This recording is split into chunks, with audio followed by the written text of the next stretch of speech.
Hi, I'm Michaela Meyers with Gen Y Health Hub, and today we are making cheesy Italian quinoa. This is a plant-based meal, so it's friendly for everybody, meat eaters, vegetarians, vegans, anyone will love this. We're gonna have 1 cup of quinoa that we cook in 2 cups of water. Quinoa is a really special food because it has all 10 amino acids and is a complete protein. A couple handfuls of spinach. Spinach is really great for us, has fiber in it and a bunch of vitamins. It's a really highly nutrient food. 3 cups of medium diced tomatoes. Tomatoes are awesome for us. When they're cooked, the lycopene comes out and it's a cancer-fighting ingredient. Half a bag of mozzarella-style Daiya cheese. You can find it at Whole Foods or a natural food store. It's soy and gluten-free and it stretches really well. It gets really melty. It's awesome. 1.5 tablespoons of our Italian seasoning.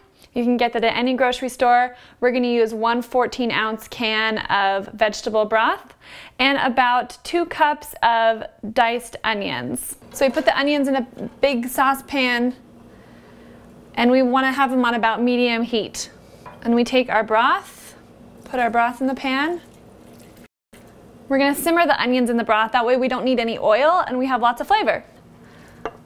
The onions are getting pretty transparent and are getting very fragrant. We are going to add the tomatoes and our Italian seasoning. But the great thing about this recipe is that it's something you can be very flexible with. You can add zucchini or squash if you want to, bell peppers if you like, mushrooms. You can add different kind of vegetables to your preference. And also, once you make the quinoa dish, you can actually put it in a pepper and bake it in the oven and make stuffed peppers. The tomatoes and the onions have gotten really nice and soft and fragrant now. We wanted to cook them long enough so that the broth is boiled out, so there's just a little bit of broth left. So now we're ready to add our quinoa. And your quinoa can cook while you're simmering these. So we add our quinoa. I've turned the heat just above low.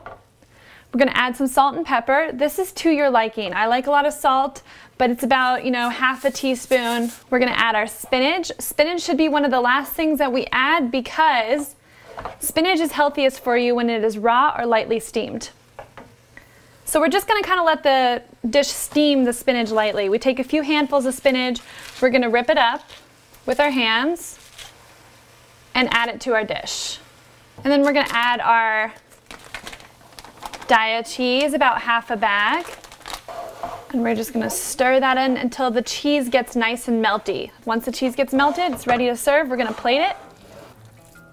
You can serve it as a side dish with salad, a meat dish if you prefer, or you can have it as an entree by itself because it is a complete meal with a complete protein, super nutritious for you. I'm Michaela Meyers. This is the Gen Y Health Hub. Thanks for joining me.